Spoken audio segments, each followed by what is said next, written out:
Well, that's what this is. Oh, I don't think that. wait, what? I don't. I don't think you can do two things at the same time like that. What I think people do Okay, I'm too new at is, this. huh? This is my first time using Google Hangouts, and yeah, I apologize. No.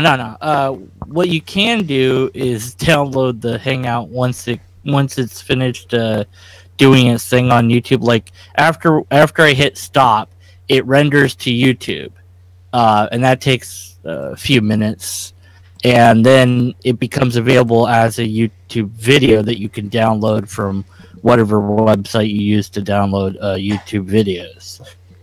Oh, okay. Now, if you don't have a website, I mean, I know of a few that you could No, yeah. use to do Yeah, I that. know a couple. I know. But then, yeah, you can then upload that to your channel directly, or you could just be like, hey, I did a talk over here and link it that way. Whatever you want to do, it's fine. It doesn't matter to me. However you want to do it, it's fine. Yeah, okay.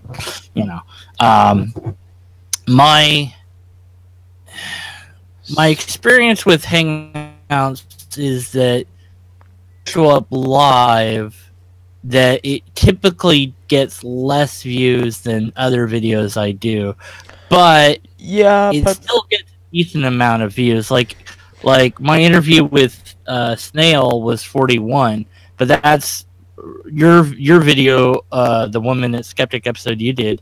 That's 124 views. So. yeah, I've noticed that. No, the thing is that usually people tend to, they tend It's to hard to have, say. they tend to have to be more likely to watch 5 minutes of a video rather than watch a 2 hour live stream. Yeah, it's really hard to say because sometimes I don't know. People will do whatever the bleep they want. That's what I've concluded. Pretty much. Yeah. Okay. Welcome to YouTube. All right. All right. So, what kind of pig are you? What? I mean, you're pink, so that doesn't tell me. You look like a scientist, maybe. I don't know. I don't Is even there know, anything man. that you know before starting? No, this? I don't know. There was like a period where I started to draw things, and I ended up drawing this avatar. I also have a few. I have like a rabbi pig. I have like a god pig, a meditating pig. I just alternate them to whatever suits better the build I'm making. Oh, you got to draw a pig riding on a lobster so we can team up and. A magical lobster. Yeah, it's the lobster that I'm writing, and I don't know. It just became a thing with me and lobsters. It's all. Seems interesting. You ready to? Yeah, I don't even know when I started it. It's just it happened somewhere in my YouTube career, and then it became a thing. So it's yeah. All right, you ready to go? Yeah. All right, here we go.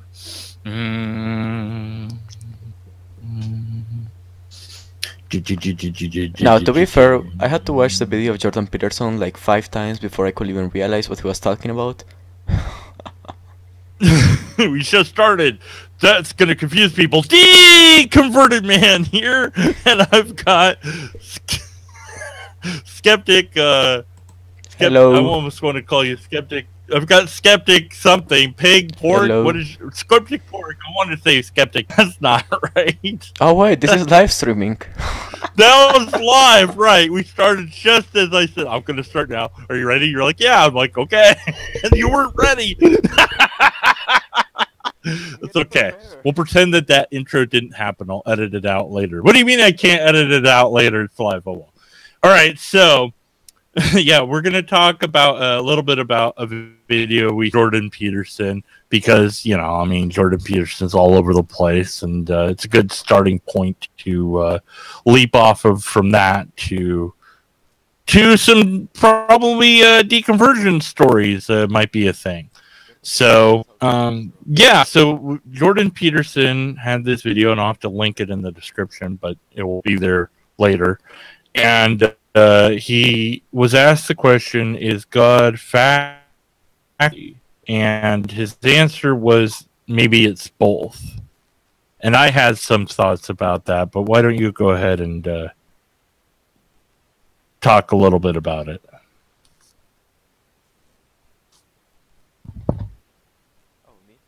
Pork. Yeah, yeah. Pork. I'm getting used to it. No, one thing I have Uh to say before you start. oh. Can you hear me? I can't hear you. Can you hear me?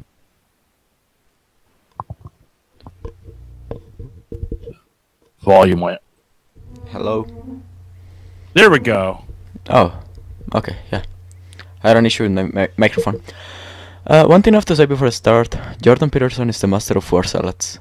It took a while for me to decipher what he was saying. Hello? Can't Yeah. hear you. Yeah. Yeah. Okay. Can you hear me? Yeah, yeah. Yeah, Yeah. better. Yeah. Okay. No, but I think that in summary what was trying to say is that the God as a concept in the mind of people is a fact, is a realistic thing that is a reality of our societies. But God in a sense of being some external part of reality that affects things and that is actually going to like metaphysically affect your reality, that's yeah, that's the different situation there. Yeah. Well, the thing is, he refuses to be pinned down on this particular question, but other questions he's also been somewhat evasive with, and that's become kind of a complaint about him. Um, and maybe he's hedging his bets because he wants to continue to be popular with everybody that's out there to be popular with. He doesn't want to come right out and say that he does believe in God because that might negate a few audience people, and he doesn't want to say that he does believe in God because that would negate some audience, or whatever. So it might be that it might be a case that, or he might simply think that his I don't know why he wouldn't just say that his beliefs are private and leave it at that, though. Because the way he answers the question almost seems like a politician or something. It's like, yeah, Yeah. well, maybe it's everything. I don't know. I wasn't there that night. You can't prove that I wasn't, or whatever. But I do think that the way I understand it, and the way I've understood God as a skeptic, is that yes, it's a concept that we can hold it in our head and we can think many things about it. But if it's anything other than that, I don't see any case anymore. I did once, but I think that for Peterson, he's holding out some sort of hope that there is a way that it could be, or maybe it could become real, or maybe that we would think it's real to the point that it's indistinguishable from reality or something like that. Yeah, and I that don't is know. another point that also has to be addressed. I feel like the concept of God has been defined in so many different ways that people literally define it in whatever way it takes for it to be a real thing. And in a way, I feel like that's what Jordan Peterson does. He defines the concept like in a way that he. I don't think he genuinely thinks like there is a metaphysical entity outside of the mind of humans that is controlling the universe. But I do think that what he's saying there is like some part of your consciousness that he's calling God, and that is the one that is controlling in some way our actions. You understand what I'm saying? Yeah, he's talked a lot about how when enough people get together, there's this sort of like uh, intangible thing forms. And he talks about it in such a metaphorical way that it seems like he's talking about a spirit or a god or something like this. And he talks about morals in this way, that people have to have this abstract thing that we call God to nail down the morals to, that because that's the society has said that this is the greatest good possible, and whatever that is what we're going to aim at. Well, but I don't know why we have to pretend that that's real versus why we can't say yeah, the abstract good is completely abstract, and we know that, and we admit it, and we don't have a problem with that.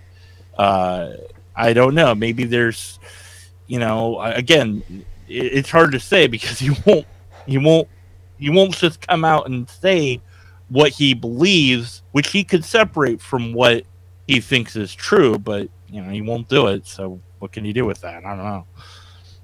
Yeah. But yeah, I mean, if God, and I've had this where everybody has their own version of God, even within, if you say, well, I'm Christian, well, that doesn't mean anything. You could, what kind of Christian are you? I will go You know. further. Um, where I live, around 90% of the population are some type of Christianity, and around 75% are part of the Catholic faith. Yet, if you go through one block and you ask every single person that believes in a God, what do they define as a God, they are either not going to. What that says to me is that it's because God is them. That's where they're basing their God, is on their own self and their own ego. So everybody's God is going to be different because they're basing it on themselves. So if they are a judgmental person, God's a judgmental God. If they're a forgiving, loving person, God's a loving, forgiving God. And so uh, you can tell a lot about a person based on how they frame what God is. Yeah, I was thinking on making a video about that in the future, but generally it makes a lot of sense because the more you think about it, people usually have their own moral code and they just look at the Bible with whatever preconceived notion they already had, and they think of some way of justifying that preconceived notion with something in that book that they were raised to believe it is actually true. In this case, the Bible. Right, and I mean that's true of any holy book or text, and any religion that's you can look at New Ageism, you can look at pagan ideas, anything that's out there, and people will say they'll pick and choose what they want to be true. The person that believed in some pagan ideas, and they were at least honest enough to admit that they did so because it felt good. Like there wasn't any coherent reason to believe what they believed; they just wanted to. And I didn't see that as, I said that's not a good reason to think something's true, and they agreed. But they're still going to keep believing it despite knowing that. So interesting about the way the human brain works. Perhaps it's something that either helps and it also hinders us in some way. Obviously, uh, Yeah. but yeah, I mean, my concept of God certainly underwent vast metamorphosis as I was a Christian, and then once I lost that, I could see it better for what it might be. Like if it's an actual thing, it certainly couldn't be anything that any human has come up with, because um, it's too mundane. It's Do it's you? too it's I'm sorry. yeah. Anyways, Are you aware of what Richard Dawkins defined originally as a meme? Like a cultural unit of information that is yeah, just. meme. Yeah. I was thinking that that is honestly the best way one can attribute a significance to the concept of a god. It's basically like a meme. It's like a concept that has been going through different minds, has been altered according to the preconceived notions of that mind, and it just keeps moving. And I feel like in that sense, it's a fact that God is a part of reality, but in a meme kind of sense, in a kind of sense that is a cultural unit of information rather than an empirical part of reality. Yeah, and I agree with that idea, because it certainly is true that people believe in this and think it's true. And we can talk about this idea. We can try to say what it is or isn't. And if it was, or if it is part of reality, well, then we would find it. And maybe we haven't found it yet. I could hold that out as a potential idea. But then whatever it is we would find is not the sort of thing that the religions that I know of talk about. So if there is this thing that we would finally label God, it's nothing. It's not going to be anything like the God that the people are expecting to find. It's going to be something totally else. I don't even know what Yeah. that's going to look like or what that would be. But and it's weird because you get into well, what would convince the skeptic of God, and we can get into, well, would it be nothing, or would it be evidence, Well, the problem with asking or with evidence any evidence? is that you will get to the same problem that you have seen many YouTubers, like you have seen people in the atheist experience. I think in Bionic Dance at some point said it. And it's like you say you don't believe it because of lack of evidence, but at the same time, if they tell you what kind of evidence will convince you, then their answer is, well, an omniscient God will know what kind of evidence will convince me. I don't have to know that. And it's like Yeah, it makes sense, but it kind of sounds like a cop out to me. And I think the real issue there is that the concept really has a lot of significances. So you will have different standards for every single different concept that people will come up with. right. If we mere mortals were given a cheat code, if you will, to unlock the universe in a way that we could manipulate, matter to our desire, we can always imagine scenarios of how we would make the world be a better place. And it's like the fact that the world's not like that means that if there is this thing that it either doesn't have enough power to do that, or it just doesn't care enough to do it. Because why would there's no although of course theism is very concerned with trying to excuse pain and suffering, there's really not an excuse for pain and suffering. It doesn't need to exist. The only reason it does is because reality is not shaped for us. We shape ourselves to reality, and that the world we occupy is a rather dangerous one. You can't survive a volcano blast, and you can't just say, well, that you've got free will. No, free will doesn't excuse the volcano blast. I mean, I hate that what is me excuse. having it's like, look, I can maybe the free will excuse works for humans killing other humans or doing bad stuff, maybe. But if I'm just sitting there chilling out, minding my own business, and all of a sudden a ton of lava rains down on me, what the bleep did my free will do me then? If I even have free will, So where's that excuse just vanishes in the light of, and they go, well, sin. Okay, well, again, what the bleep did I do? So somebody sinned somewhere, made it so that I had to die by lava. I mean, what? Why? That's so silly. Come on, Yeah, you cannot really excuse everything with it. I think it ultimately goes back to our perception of reality, and I feel like we simply assign significance to our own lives, because when you think about it cosmically, we're basically a speck of dust in some far corner of a galaxy, in some infinitely vast universe. But to us, we seem to be something that is like at a level of specialness that makes it so we consider it that there must be something greater than us. That because it's like the way we're raised or something. You kind of understand what I'm saying, right? Yeah, well, we are uh, pretty cool in that we are aware that we're aware. I mean, that's kind of neat. We can do pretty interesting things as humans that other things can do to lesser degrees or different ways, or whatever.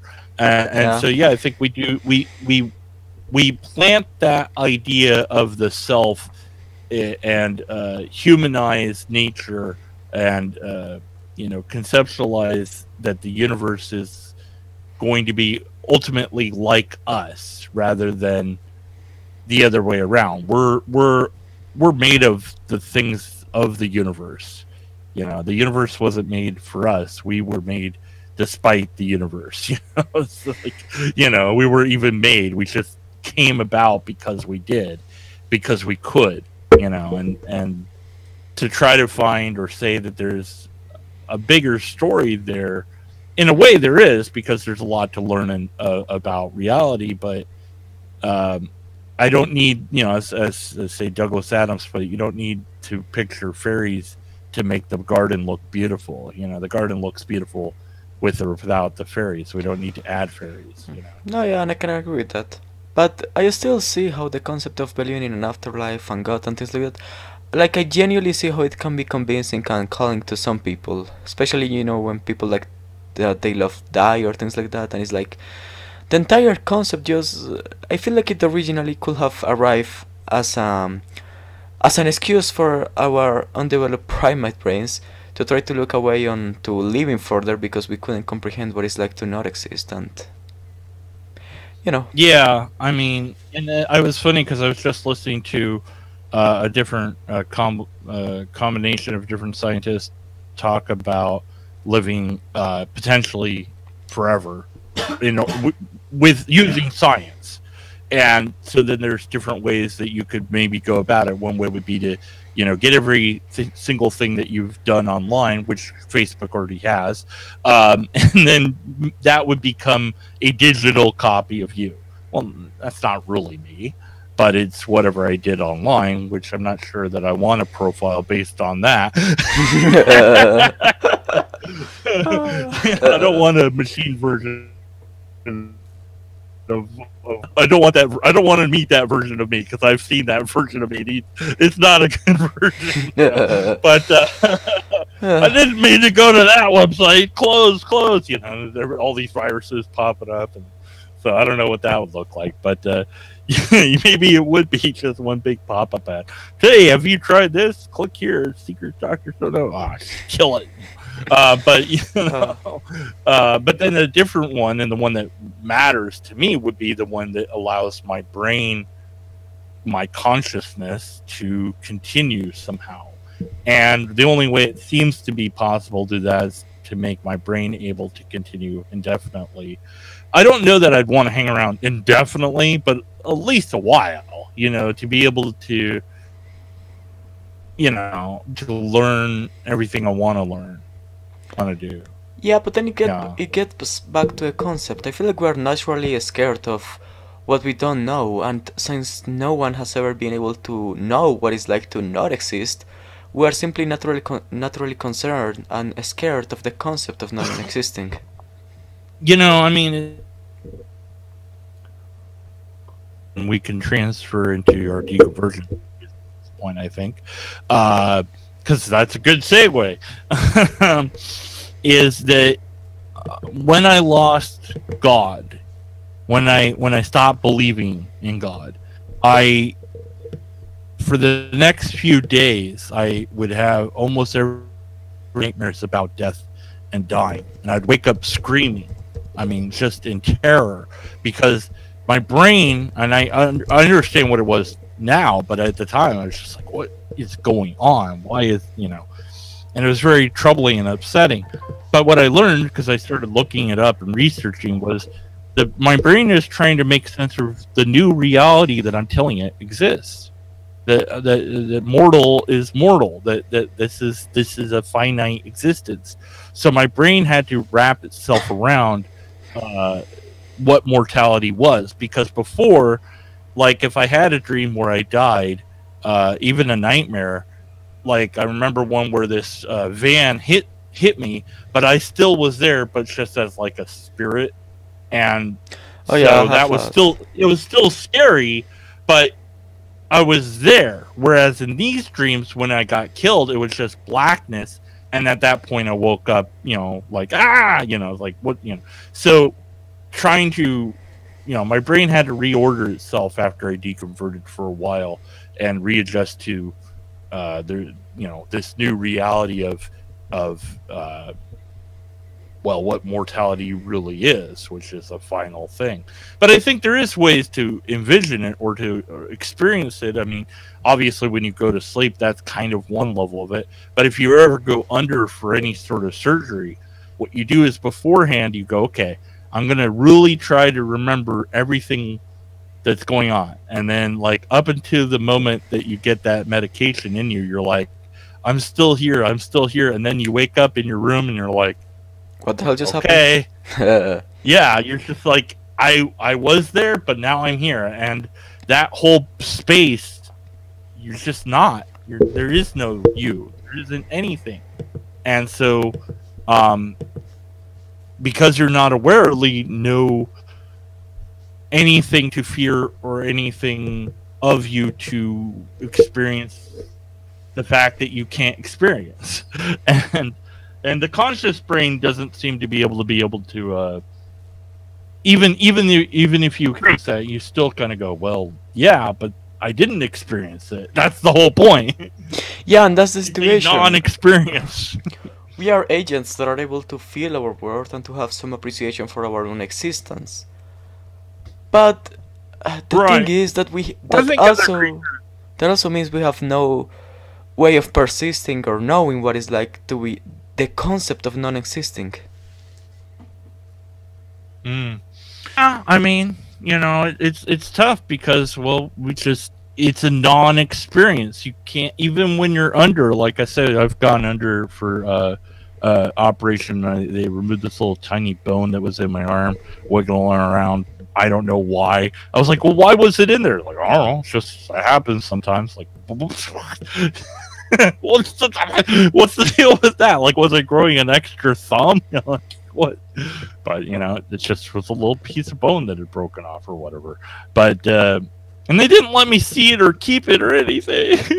Anyways, but I mean, I was there counting down from 10 or whatever, and then all of a sudden I'm in my room, and that's it. There's no way to conceptualize nothing in that sense. Um, Mm. but and so I guess that is something that can be because we can't literally cannot comprehend it because there's nothing to comprehend. That might indeed scare people, but um, it shouldn't, and we've got to temper ourselves to the point where it doesn't. Because Yeah. I came to accept it after those nightmares faded away. It's like, oh, okay, yeah, this is it. This is the way things are, and it's okay, and I'm okay with that. And you know, uh, yeah. So yeah, that's part of my deconversion, not story, but the process that happened immediately after. Um, you want to go ahead and kind of outline a basic version of your amazing journey from faithful to faithless? Yeah, sure. Why not? So, I was raised a Roman Catholic. I remember I had this time where I had this dream. It was similar to yours. I was basically present in my own funeral, and my father was somehow talking with my soul, and I was watching as my body was being moved through the church, and it was really weird because like I was there to experience what my funeral would be like. Yet, as soon as I woke up, I just kept wondering, will I still be there to presence my funeral? Because I was raised with the concept of a soul and all of these things, and it genuinely kept like an appeasing talk to me. Um, I think it was when I was in eighth grade, around 5 years ago. I traveled to the U.S. to an English program to learn about the language and all of that stuff. It was the first time that I actually met people from different religions and like became friends with them because in my country most people are Catholic. But like that was the first occasion where I got the opportunity to meet Muslims, to meet Buddhists, to meet Hindus, to meet atheists and deists, and it kind of opened the door for me because I no longer felt like that was the one true thing like that there was to it. I no longer felt like it was the absolute fact in a meme societal sort of way. You understand where I'm going with this, right? Yeah. Yeah. So then when I came back to my country and I started to it was like the first time that I actually started learning a lot of things about the Catholic Church. Like, first of all, until then I didn't even know that they didn't accept contraceptives. I also didn't know anything about the the pedophile priest stuff and all of that. And after I learned that, I didn't call myself a Catholic anymore. I mean, I still attended a Catholic church, but I didn't use the label. I just identify as a non-denominational Christian. And I kept it like that for like a year or so, and then I think it was in class or something when I was in high school. We were in a religious class, and I learned about the concept of a deist. Around that time, I think my rabbit was 6 or something like that. I mean, that wasn't the entire story to it, but I started to try to test out prayer on different occasions. Just try to see if prayer really did work. I mean, I was told it could change criminals, I was told it could save those who you love. I was told all of these amazing things that you can do when it comes to prayer. So, naturally, I expected those to be the case, and the more I tested it, the more awkward it seemed. It seemed like it genuinely wasn't doing anything better than chance. So Mm. then I simply became a deist. And I just became a deist because I still had no idea how the universe began and I didn't know much about it. So I became a deist, and I suppose just that God created the universe and shepherded it along the way, but he wasn't actively responding to whatever the hell we were doing, or he didn't really care about a small speck of dust in the galaxy. Hmm. So then, now we had a question. I don't know if you want to answer it. Well, where are you from originally? Oh, I I don't don't know if know. that's info. You don't have to give that info out there. Well, Or it's it can not be personal, but I don't think I want to answer it just yet. yeah. I will All give it right. a clue. So it will be a mystery Wait. when No, no, no, Port no, no. gets when he gets let's throw out an arbitrary number. 1,000 When he gets, subscribers! yeah, 10,000 subscribers, he'll reveal where he's No, from. wait, no. There you go. I'm going to give a clue out there. I'm Latino. I'm Latino. He's Latino. So when he gets Latino amount of subscribers, he'll tell you where he's from. I don't know what Latino amount is, but whatever that is, that's how they'll do it. I mean, heck, we have a talking pig, and that's the question you're going to ask? I mean, come on. But I thought it was interesting that you've called yourself skeptic rather than atheist, because skeptic means a certain thing to me. So I was wanting to know, what does skeptic mean to you? Well, the way that I think about the skeptic is more like questioning claims, looking for evidence, and not taking anything without enough reason to take a belief or to hold something. That's it. You got it. Ding ding ding. He gets all the points. Give him all the points. I got And the main reason that I call my character a skeptic is because I kind of wanted to, I don't know, to address more things. I didn't want it. I feel like I'm not as. Like, you know how when people ask what atheism is, and the only thing that most people answer is a lack of belief in God?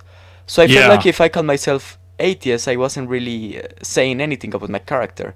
I feel a skeptic is a more accurate description when it comes to that. Yeah, I kind of came to the word skeptic because it was like, as a Christian, I already knew, the sort of flack atheists get anyway. So I'm like, and I'd seen the apologetics like, well, atheist means this and that and whatever, and I'm like, okay, I'm skeptic. Now what? And they didn't have the apologists have no answer to that. So I'm like, oh, okay. Well, I've just removed one little apologetic trick. But that was kind of one reason that I thought that the title applied to me better than although I am an atheist because I'm a skeptic, but it's just like a side note on top of it. But I like, it's interesting to me that, people gravitate towards these different titles because of different reasons. And that's another thing. It's like, when you say you are atheist, you are really not saying anything. You're just pointing out one belief that you do not hold. Yeah. So you are ultimately not saying anything about your character or yourself or your personality or your interests with that one sentence. So I rather just label that. Skeptic isn't enough either. I mean, it's a little bit more, but it's still, and the same really is true of Christian, and now that I think back on it, it's like, well, just telling people that I was Christian is like, people do assume a lot of things about that. And so, it's this whole exploration of, are labels useful or not? And I don't know. Sometimes they are and sometimes they're not. It's just, and maybe a little bit of both. Yeah. Do you consider yourself an anti-theist, or do you call yourself an anti-theist? Yeah. No, I mean, I've talked about this before. I wouldn't say I'm an anti-theist. Well, it depends on how that's defined. But the typical way that it has been defined is like, well, all religion is bad and all belief in God is bad and it needs to go away. Not like we're going to force it to go away by law, because I don't think, well, maybe somebody wants to do that, but I haven't encountered that person. But, that typically, it's just all religion is bad at every level and all God is bad at every level. And I'm like, well, I don't know. There are atheist churches, and I don't know if they're useful or not. I've never been to one. I do know they exist. So, can religion be good? I don't. Maybe, yeah. I know that there's been churches that have helped me out when I and my family were really hurting for places to be and food and money or whatever. So some churches can benefit society, but it's a complicated question, and it seems like, well, people might need something like a religion. So what we need to aim for then is the best one that we can invent, whatever that is. And so I wouldn't say I'm anti-theist for that reason. Then Well, also but the concept. the Yeah. thing is Okay. that it ultimately comes back to what you define as a religion. Because then it's like, can we make a philosophy system that people get motivated to be part of without actually having the like things that are undemonstrable or things that can potentially be hurtful? And that's the main thing Oh, there. yeah, I think so. I mean, and I think that that's kind of what the atheist churches are maybe trying to do. And again, I can't. I've only seen like one show about it, and I haven't been to one personally. So, anything I'd say is very extraordinarily anecdotal at best. Uh, but it's like, yeah, we can decide to meet at somebody's house and just talk about things and have a good time, and even have serious discussions, or public places or whatever. And none of that requires believing in weird things. So whether or not it's going to be as organized as religions are today, I don't know. But it seems some people prefer that and some people don't. So in that sense, I would say, whatever works best, let's do whatever that is. But rid ourselves of the bad parts of it as we go. And then the same thing with God is that God's been around as a concept with humanity a long time. And even if tomorrow we all woke up and nobody believed in God, there would be people born because of the way brains work that came to believe in a God. So we're going to have to figure out how to resolve this thing that comes about because of the way we are as people, and to say, yes, this is a thing that you might come to believe, but just because you believe something doesn't make it true, or something like that. That it's going to have to be something that we learn and teach each other, that yes, you believe this, but that doesn't make it absolutely true. It makes it provisionally true to you, but maybe nobody else. But even then, it's not true in this. Or let's be more precise with our language and not use the word true in that case. Like like we're going back, wrapping back around to Jordan Peterson's thing. Yeah. Um, Um, I but yeah, I don't. My brother's a theist, and I think that he's one of the, well, I would say the most honest theist that I've ever encountered. His idea of God has evolved, and he has shaped uh, his theology in a way that's like, it's like, well, if everyone was doing this, there'd be atheists would be almost virtually out of work. There'd be nothing to complain about, just about. I mean, and it's like, and so I think that it's possible. I've seen that it's possible to reach that level. So I can only hope that it's possible for others. But I wouldn't be an anti-theist for those reasons. Good question though. yeah. um, I guess I could answer just you know since we're in the live stream and everything. Yeah. You asked me the question, so answer your own question. Yeah, fair enough. I don't actively consider myself an anti-theist, and I feel like the main reason for that is that being in such a religious country is like people literally get the image of Stalin or Pao or um, how Stalin. is this called? Yeah, Stalin. people literally get the image of Stalin if you talk to them with the concept of anti-theism or extreme atheism or whatever that means. And then it comes to things like, do I really want to use a label that has baggage, or do I just want to use a label that is more societally acceptable, and then try to work from them? Because ultimately it's not so much about the label, it's more like about what you do and what the concept of your position is. Hmm. But now, of course, you realize that you'll never be able to talk to a Muslim. I'm haram. I'm haram. Huh? Bum. Yeah. Is it because pork is Because haram? you're a. Because, yeah, it's pig. And, yeah, okay. To be Yeah. fair, but to be Like, fair, it's like, I know that joke just. I waited for the silence to clear because it was like, yeah, that died. It was funnier in my head. Anyways, moving on. Okay, I didn't get to do my deconversion story, but people kind of know that, but I'll do it anyways. Yeah, unless you had more to say on the other thing.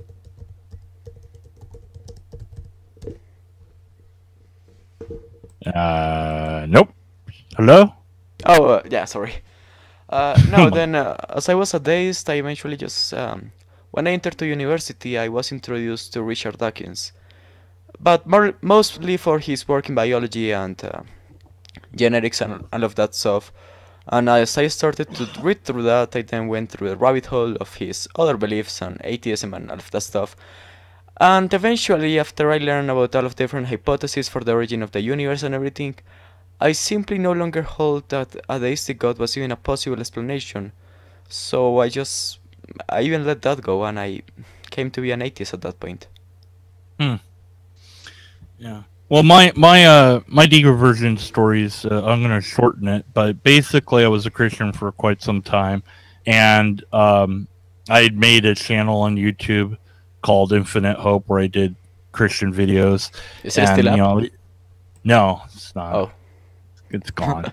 I have a few videos from it that I've analyzed myself on this channel. I can give you that playlist if you're interested. But at any rate, I was bugged, of course, by those pesky skeptics and atheists on YouTube. All these questions I couldn't answer, and but I firmly thought that I had the truth, and that they just they didn't. These poor atheists, these poor skeptics, they just don't know the truth. And this those pesky atheists asking questions that you cannot answer and questioning your beliefs. Yeah. So I thought, well, they kept asking for evidence, and I'm like, okay, why don't we give them this? Because they keep asking. Why? It's like, well, and this one person said something like, we have the evidence, but even if we gave it to them, they wouldn't believe it anyways. And I'm like, well, that's stupid. Let's just give it to them. And then if they don't believe, then at least we've tried. So I spent the next year, which isn't much, but, I because people try to make big deals of how long research takes them sometimes as apologists, like, I spent 20 years investigating. No, you didn't. I spent a year doing it. I looked into the archaeology and the history of the Bible, and I found that there was absolutely nothing to support any of it. And then it got worse because I found evidence that there were numerous forgeries, not just in historical writings, but also of archaeological findings. Wait, hold on a second. I hate to interrupt you, but were you ever a younger creationist? No. Oh. Okay. I was never. That was never. Yeah, no. I was never a literalist, Bible literalist, or anything like that. But I believed that the Bible was based on some historical fact of some sort, at least the New Testament, if not the Old. But what I found was that nothing in the New or Old Testament could be confirmed by archaeology, except for a few locations and a few kings, and that was it. Everything else was up for grabs. There was no hard documentation of these people, what they had done, where they had gone, in some cases where they had lived, and the fact that there was teams of archaeologists that had been sent out by Christian churches that magically found just the right evidence they needed to declare that this or that place was, important biblically, and then they wouldn't let anyone else look at what they found. So it's like, no, that's you don't have anything. You're lying. You don't. And the Josephus forgery and the possible forgery of Tacitus, although I think that's kind of been resolved, but definite forgery of Josephus. You don't make up stuff when you have the truth. You don't lie when you have the truth. You don't need to. So that I realized not only was there no evidence, but there was evidence against this, and then there was evidence of fraud. So fraud was happening, now in when these digs were done. Then couldn't fraud happen earlier than that? So I turned to apologetics because that was all I had left, which was these arguments for God. And you've heard them, cosmological argument. Anything that begins to exist has a cause. The universe began to exist, so it has a cause. And then you add other stuff to that, and therefore God comes later. But yeah, and that's another thing that I find a problem with in every single argument. Is like, it comes from people that start with the conclusion that God exists, and then they just work in a way that the premises lead to that conclusion, instead of basing it on reality. Yeah. Well, and for a while, so those arguments, I thought that saved me. But then I learned informal logic, and that killed that. So there you go. That's what. Then I became a skeptic, and here I am. Interesting. The Bible is proof of the Bible because it says it is. Well, the Bible is a very well edited group of different stories written by anonymous people that have been collected and changed throughout time until they've reached an agreed upon format that's still being changed and translated even today, that people use in whatever way they want to promote the theology that they think is correct. But I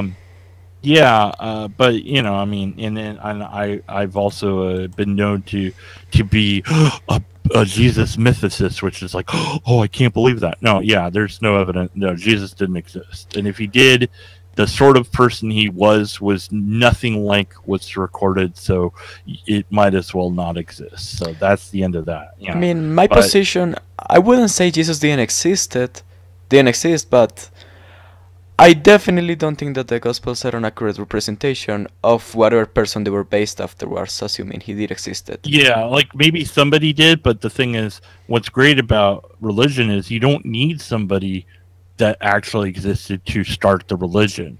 I mean, Joseph Smith started a religion based on these golden tablets that only he saw.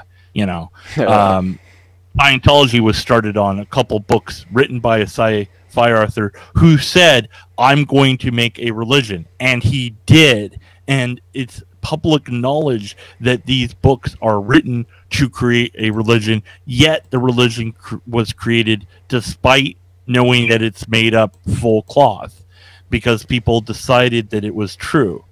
So, and you've got cargo cults, and you've got all sorts of things like that just show that anyone can believe anything for little to no reason. Paul probably existed, and somebody like Paul, although he might not have been named Paul, somebody like Paul that just came along and said, yeah, there's this guy Jesus, and here's what happened, and here's what he taught.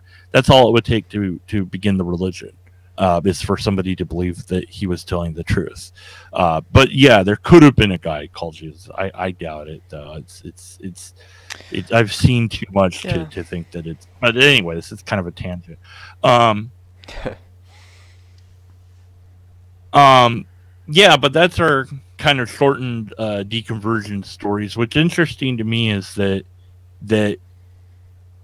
as people move away from faith, they seem better able to learn about science and how things work, because when you're a believer, there's a fear that you might learn something that will destroy your belief.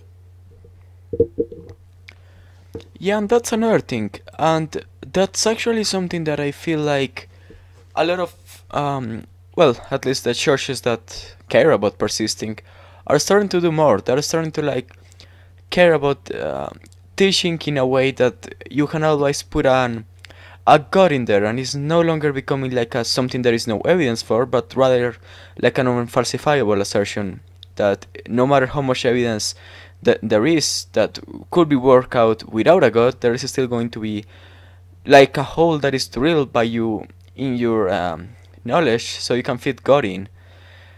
And in that concept, it's like at the very in some point the idea of God is coming in a way that you can keep it in your brain, like you can put it as an unfalsifiable hypothesis in nearly any occasion. Yeah, we've got to be very hyper aware of that. Like, always be willing to question whatever it is you hold most dear. Um, Quite some time ago, this was a long time ago. I don't know if you're familiar with this story, but there was this kid that brought this fake clock to school. It totally wasn't a clock, and it was in this lunchbox that was like metal, and so they thought it was like people. They called the police on him, and so like because it could have been a bomb or anything, and it was this big deal. Oh, he just was doing a clock, and I was like, no, it's not a clock. He absolutely intended for this to happen, and I had this whole narrative that I come up with. And although there was some evidence perhaps to point the way towards the story I was constructing, there was no evidence of the story that I was constructing. But and then I realized one of my viewers was like, "Hey, deconverted man, what are you basing this on?" And I'm like, "Well, oh, right." I was like, "Oh, nothing." But it seems, oh, right. I'm in the middle of cognitive dissonance because it's like I was so sure I was right, that it's like everything that I found was like, oh, his father was a political person. Oh, that means my story must be true because, he had political aspirations. So he set his kid up to do this because he knew that the news would get involved. It's like, well, all of that could be true, but I had no real evidence to base any of these ideas on. But it sounded like a good story. And I think that's, when you get into people that believe in conspiracy theories, because the story sounds way cooler than the facts, maybe, that they'll, go towards or maybe because they don't trust the government or some combination thereof, that they'll go towards the story, and not the fact. Yeah, yeah, that's pretty common. Did you have any? You mentioned young Earth creationism. Was that something that you saw? Because I didn't encounter that until I was a skeptic. So did you see that before or after? The first time that I saw it was in a debate that Richard Dawkins had with I don't remember what her name was. It was in one of these. It was in an interview that Richard Dawkins did on the God Delusion and a documentary on Channel 4, something along those lines. But it just caught my attention because I couldn't believe that people were literally thinking that there was like 6,000 years old, and it seems like so stupid to me. Like I was taught that Genesis was simply God giving a soul to man instead of literally creating man. Just he just made an ape. He just chose an ape and made it important to him. And so I was, and it's kind of weird. I guess that is one of the reasons why I don't really address younger creationism, and I'm not too interested in addressing it.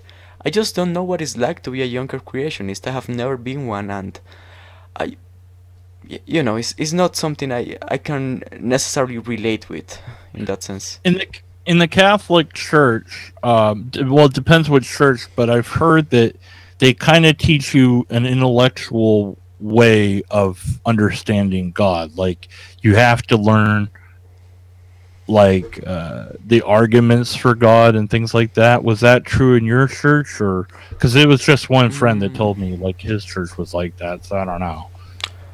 Well, where I am from, the churches are kind of different, but at the same time unified. You don't really learn anything in church. You just go there to celebrate the mass and things like that.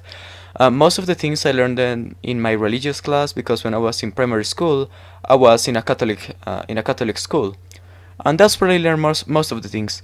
For example, that's when I say that I never took the Genesis literally. I just thought it was like God taking an ape and, well, modifying it so it could be self-aware and worship Him. And then it comes to the situation. Yes, you kind of learn it in that way. Like everything was created by God, and everything as we know it did happen, but God just like chip herd everything along the way to end it up with us in mind. Does that make sense? Yeah. So I mean, you found that debate when you were an atheist by then? That you saw that debate? I Or? wasn't an atheist at the time that I saw it, but I wasn't a Catholic anymore. I was a deist. Okay, you were in between, right? I Right. was, yeah. Okay. I no longer Yeah. believe in a personal God by then. Yeah, I mean, finding out, I was like, what? People believe what? Oh, come on. It's just was like even more like, oh, And then the flat earthers thing, that's kind of come back with a vengeance. Unfortunately, it's like they found that YouTube existed. And so flat earthers from around the world are coming and, talking on YouTube. Which brings up the pros and cons. Yeah. The good thing about YouTube is that everyone can share their thoughts, and the bad thing is that everyone can Well, share their thoughts. as long as Google approves it, they can share their thoughts. Well, yeah, fair enough. Yeah, I mean, um, I know that name. I don't know where from. Okay, so let's see what else. So yeah, do when it comes to, let's say, the question of what would it take to convince you that there was a God, is there an answer that you have for that? Yeah, I think. Well, yeah. I mean, in a way, it kind of goes along with what I answer when I said, "Why do I deny God?" I feel like the first thing that I will need is a definition of God, like a Mm. concise definition that is not semantically equivalent with another word. Like those concepts when people say like God is love, and then I just keep wondering, are they saying that God is semantically equivalent to love? Like I can say I got you, or like I got my pets. Yeah, right, exactly. Or like are they Yeah. saying there is some entity behind it? Let's go make God tonight. You tell your girlfriend or boyfriend, hey man, tonight I'm gonna get you nice and drunk and we're gonna make God all night. And Yeah. they're like, what? And they're like, look, I was told God equals love, so I'm gonna use God instead of love from now on. I really, it's like, No, it's yeah, just but then it comes down you, to that. It's like, we've been together for 20 years, and I want to say, as you hold up a little box, I God you. Sorry. That's great. no, but that's one thing. Like the first thing I will need is a definition. I feel like the term is simply too ambiguous for me to ask for evidence about anything. And then I guess that after a definition, then maybe a set of falsifiable predictions that could prove or disprove the existence of this supposed hypothesis.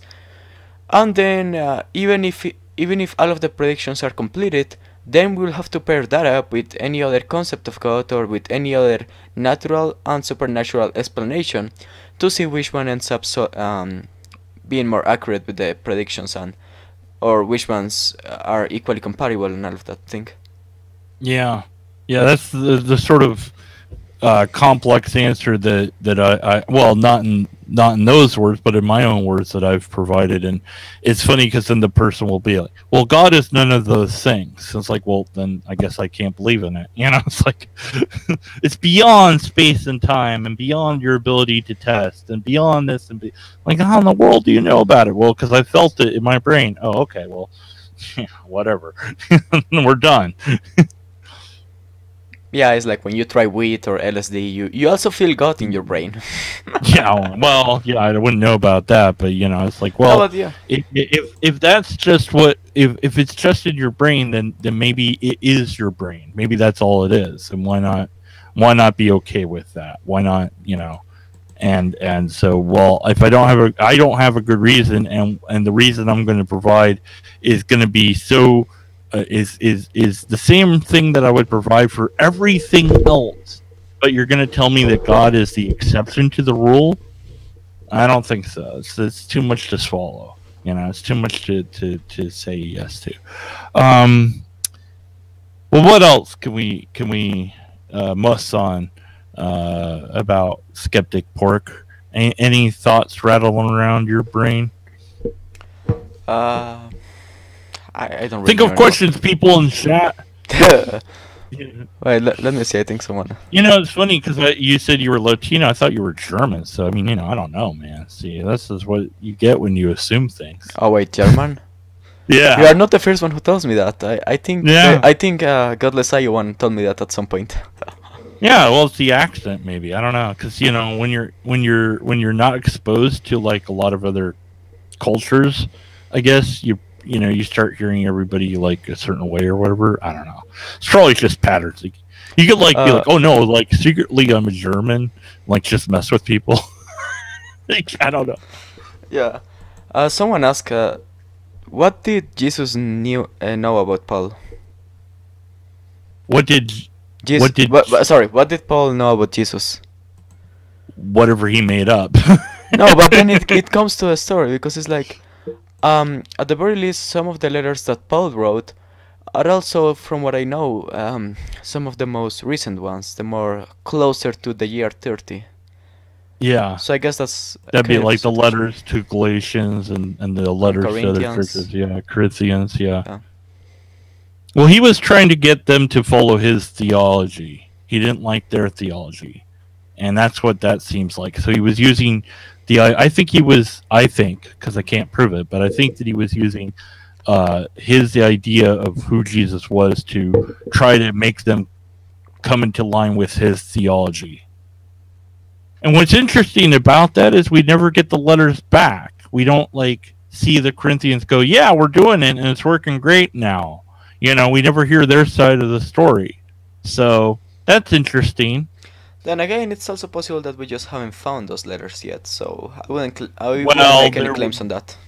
there was a very interesting practice about burning things that people didn't agree with back in those days. So those records just might not be there to find anymore. Yeah, Yeah, that's another thing. yeah. Um, the early Christians were very good at destroying anything and everything that didn't align with their religion. And once they got power, that was the end of it. But not necessarily their fault because everybody that came before them basically had done the same thing. They took what was there and they modified it to their ideas, and then they destroyed the things that conflicted with their ideas. And I mean, it's one weeps to think of how much history was lost. You know. Yeah. Okay, so we talked about deversion. We talked about that. You out of bacon there? Has all your brain turned into bacon at this point? My brain has always been bacon.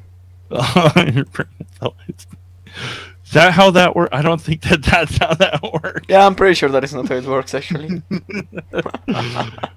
Well, we can, if we want to rap, we can. I mean, that's fine. I'm trying to.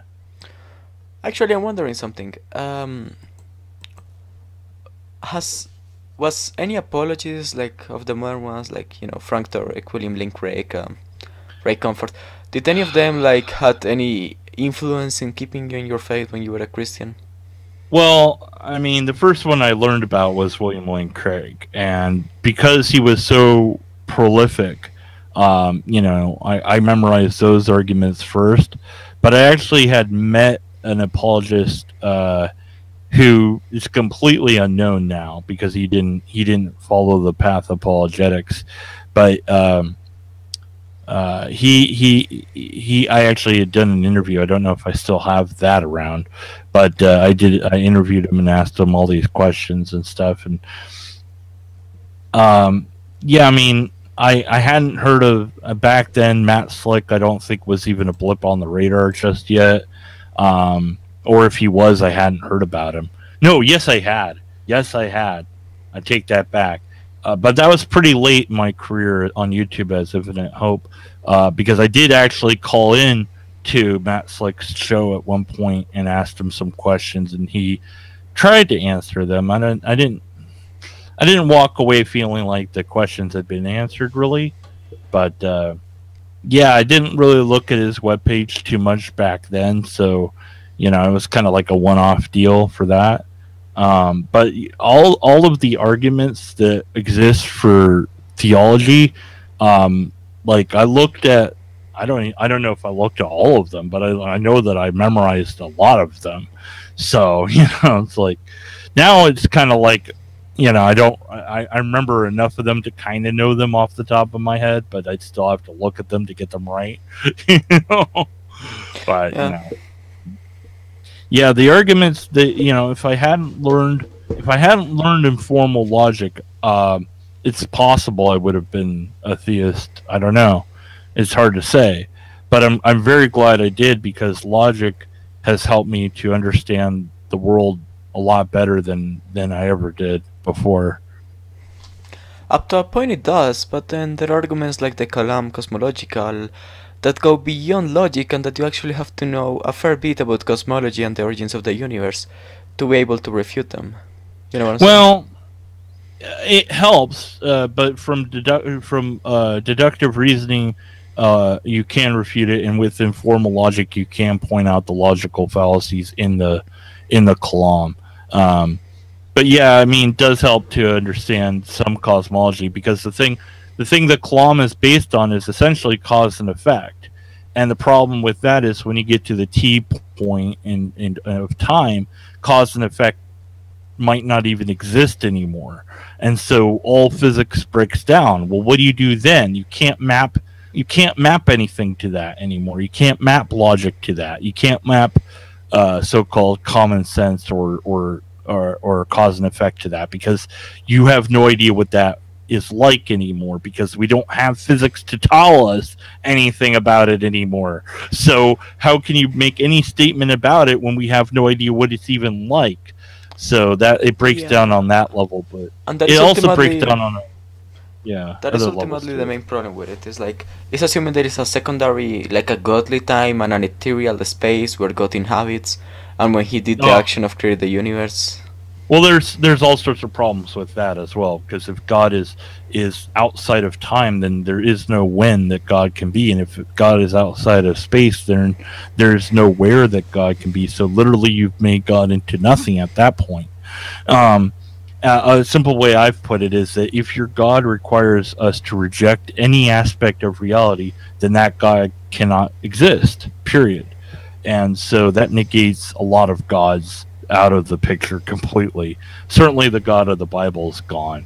Other God concepts quickly go too. I don't know that of a God concept that has been proposed that well that can survive the rigors of skepticism, and that's what makes it such a powerful tool. Well, if you want to go really further, you could say the pantheistic God or panentheism is sort of a definition of God that, in some ways, is not an external entity. It's like saying that the universe is semantically equivalent to God or some metaphysical energy that runs through a universe. So you, it's like it's no longer something you can disprove that easily. But at that point, it becomes something that there is simply no. It becomes like Yeah, unfalsifiable.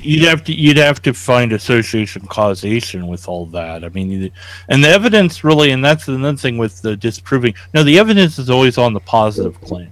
That's where the burden really lies. A negative claim, it depends how it's worded, but it may or may not have the burden. But it just depends on the wording, and it also depends on the argument that you're presenting.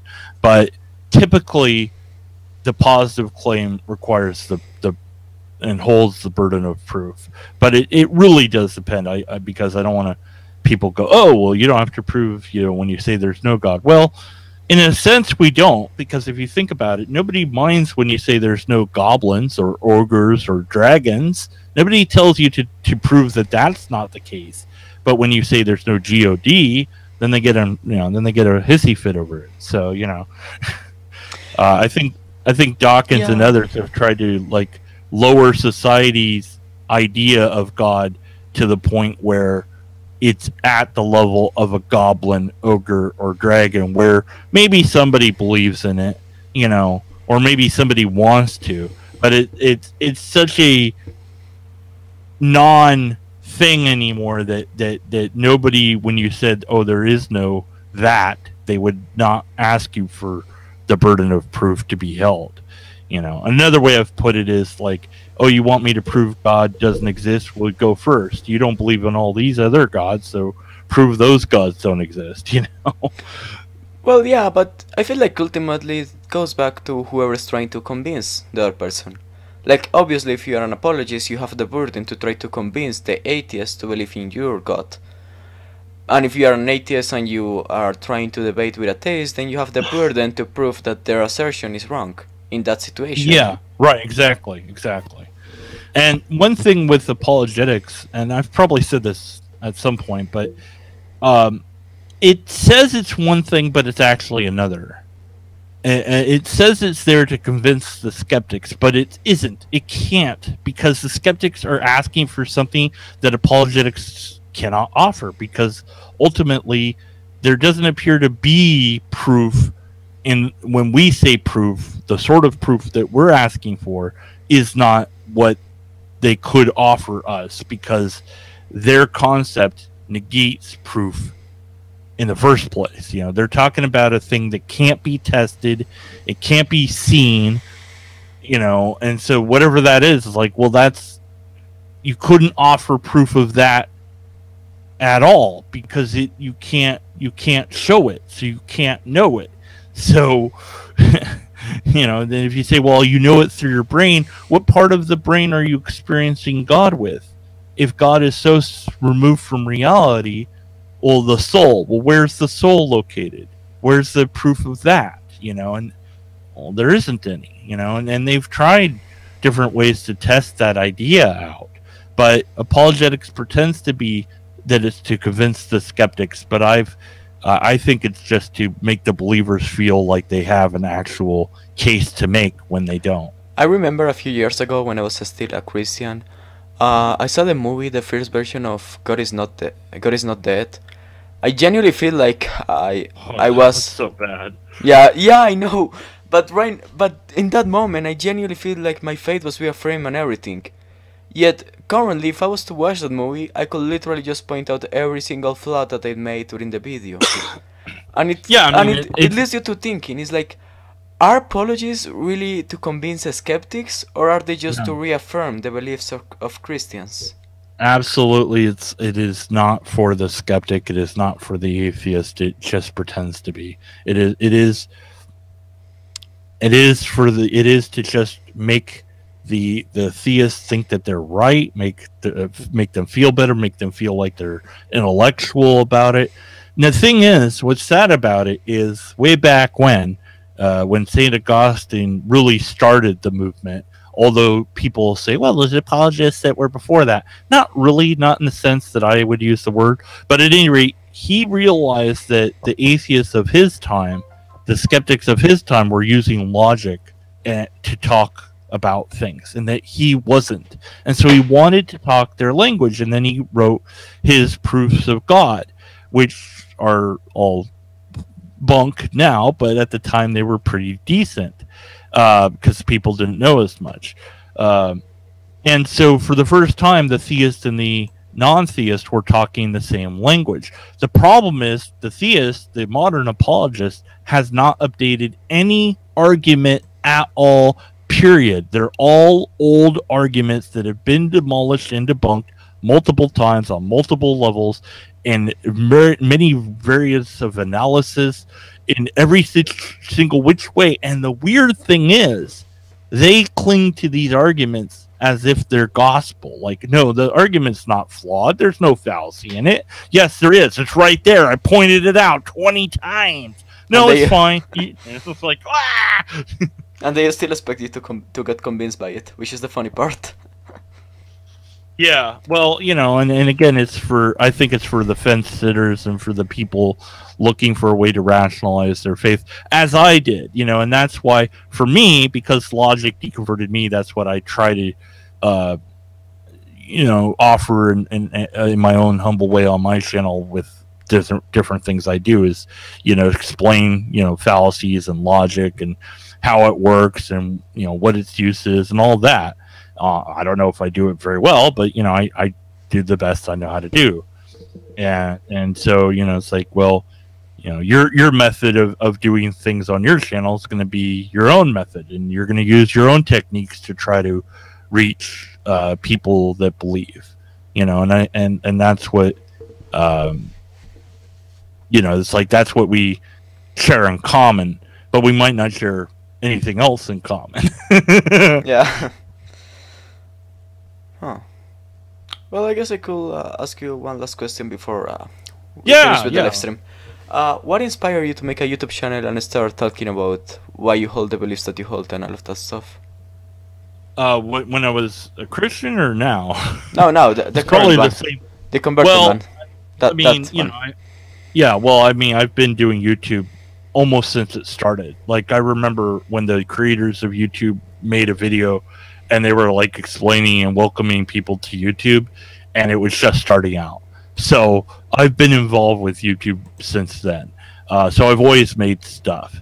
But I made Infinite Hope because I wanted people to experience God. I didn't want them to miss out on that. What I came to realize later when I deconverted was there's some people that can't experience that thing that people call God because it's some sort of thing that happens in your brain, and different brains are wired in different ways, so some people will never be able to experience it. And that makes perfect sense on evolution, but makes no sense if you try to come at that from a theistic point of view, because basically you're saying God has made people that can't experience God, yet God wants nothing more than for us to experience God. Yeah, that makes sense. Not.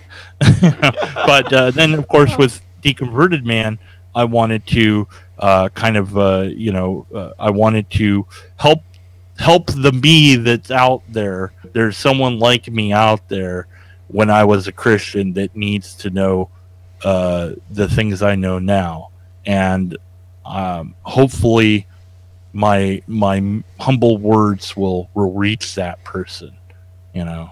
And who knows if they will or won't? Maybe I'm just talking to other atheists and skeptics for all I know. I hope not. Yeah, you never know. All right, now you have to answer the question. Okay. And then we'll. Yeah, I guess even a few words can go some really far way in the right hands. Um, I think that originally I started my I originally started my channel because I was, after listening to so many YouTubers like the Messianic Maniac and Logic and all of this, I just genuinely feel like there were things that were left unsaid that I could just add to it.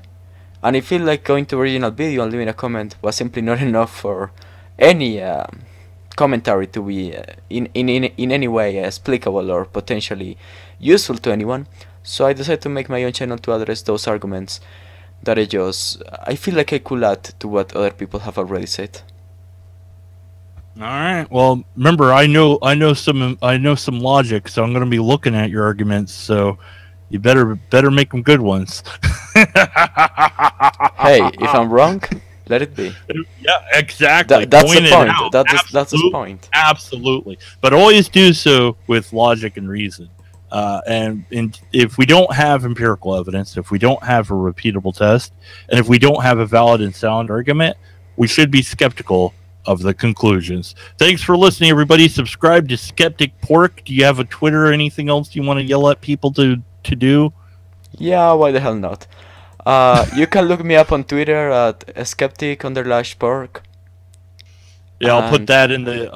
I'll put your Twitter thing in the description as well. And do you have any secrets you don't want us to find out about? Oh yeah, and I'm definitely going to let you know right now. And remember, if we get him to 10,000 subscribers, I'm not making any promises. No, 20 million subscribers. Not making any promises even then. Then something. Then he'll reveal his location where he was, not his current location, but and he'll do so in a cryptic anagram that you have to solve using mathematics and quantum physics. They're like, that's what you should do. Like throughout your videos, there'd be like a hidden symbol somewhere in the video. Like like if you've collected them all since you first started, then you can figure out where I used to live. Well, yeah, that brings me back. All right. Anyways, thanks for doing this. It's been good to talk to you. It's been a pleasure talking to you. Maybe we can repeat it at some point or whatever. Yeah, yeah, absolutely. Okay, goodbye, everybody. Goodbye, goodbye. Bye, And I'm gonna hit deconverted the man. button. I'm out. Bye. I'm hitting the button.